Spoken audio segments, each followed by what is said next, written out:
Washington has tried to put us in boxes. They separate us by race, by age, by income, by geography, by place of birth. We spend too much time focusing on what divides us. Now is the time to embrace the one thing that truly unites us. You know what that is? America, America. It's America. All right, that was President-elect Donald Trump at last night's Thank You rally in Cincinnati, Ohio, where we were. Joining us now with reaction, nationally syndicated radio talk show host with the Salem Radio Network, Larry Elder's with us, Fox News contributor Mercedes Schlapp, and who, according to reports, is being pushed as a possible RNC chair by members of the Trump team. That's Mercedes.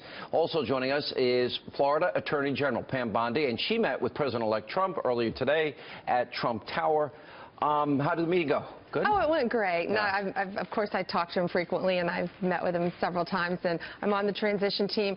He is working so hard, Sean, and he is already being an amazing he works Saturdays, Sundays. He invites a lot of people in, meeting a lot of people, which I think is great. I love the idea when people do nice things for you. Maybe I'm old school. You say thank you. Yes. And then he went to Ohio. He said thank you, and he said, everything I said, I meant, and I'm going to follow through on. And he's doing it. Yeah. He's doing it. And he's working so hard already. And it's just amazing to really see him in there as president-elect and how much he cares and how sincere he is and the brilliant choices he's making to fill his cabinet and all the spots around him. And I'm proud to be his friend. Mercedes, why would you ever want to follow Reince Priebus when Republicans have more state houses, more governorships? Now they have the White House, the House, and Senate. There's only probably one way to go from here, and that's down. Why would you want that job? Well, no, not going down at all. With Donald Trump, we're going up. Are you kidding me? Well, you won't be happy until we have every state house, every That's governor. right. We got to keep moving forward and building the Republican Party. But, you know, it's an honor to even be considered. Obviously, that's a decision for the president-elect, and the committee members vote on the next RNC chairman. I have to say, Reince Priebus and his team have done such an outstanding job. Talk about someone who's been fair and tough and has had one of the toughest jobs during the primary season. And the fact that he's been able to build out such a solid ground game for the party, I think, has been impressive. So there's a lot of great talent out there, so we'll see what happens. The ground game that they had built. He told me 4 years ago when Romney lost, that was their biggest weakness. They were going to fix it. Larry, as you watch, as a more libertarian conservative, what President-elect Trump is doing, you happy so far with what he's saying and what he's planning to do?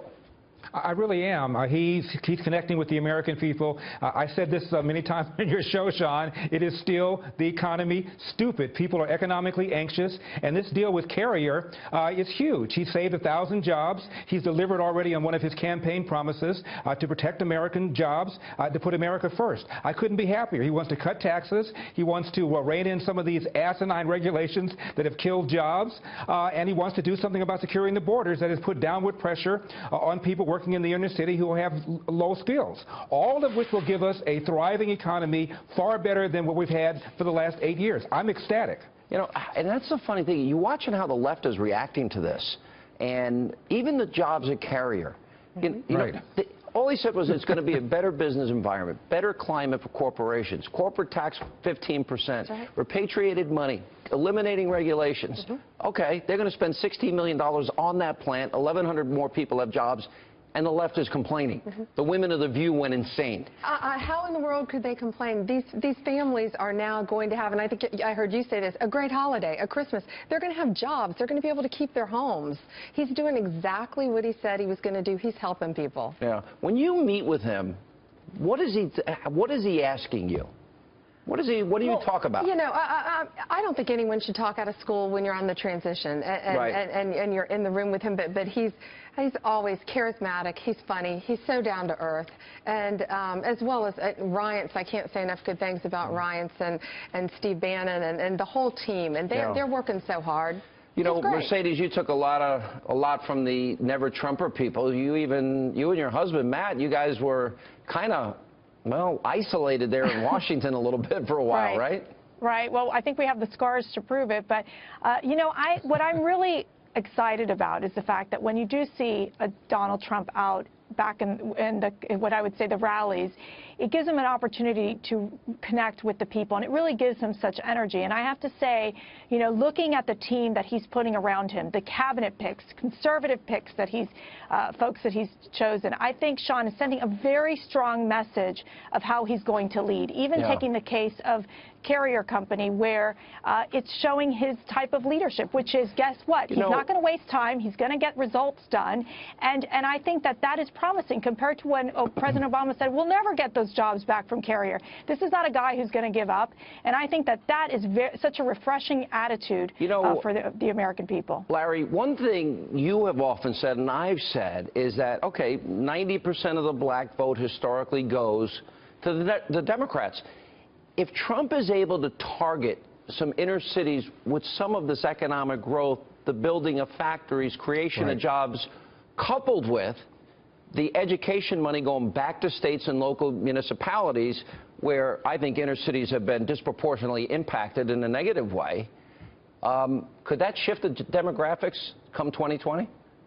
I think it's already happening. And don't forget vouchers. This is a man who wants to give inner city parents a choice. And the polls overwhelmingly show black and brown parents living in the inner city do not want to be told where to send their kid to an underperforming government school. He wants to give them vouchers so that the money follows the child rather than the other way around. That alone is going to improve the black vote. And already he's done way better with the black vote than John McCain did, than Mitt Romney did 4 years ago. He got a higher percentage of the black vote. He got a higher percentage of the Hispanic vote than Mitt Romney did, despite his alleged hostility towards Mexicans. All right, guys, good to see you all, and appreciate you being with us.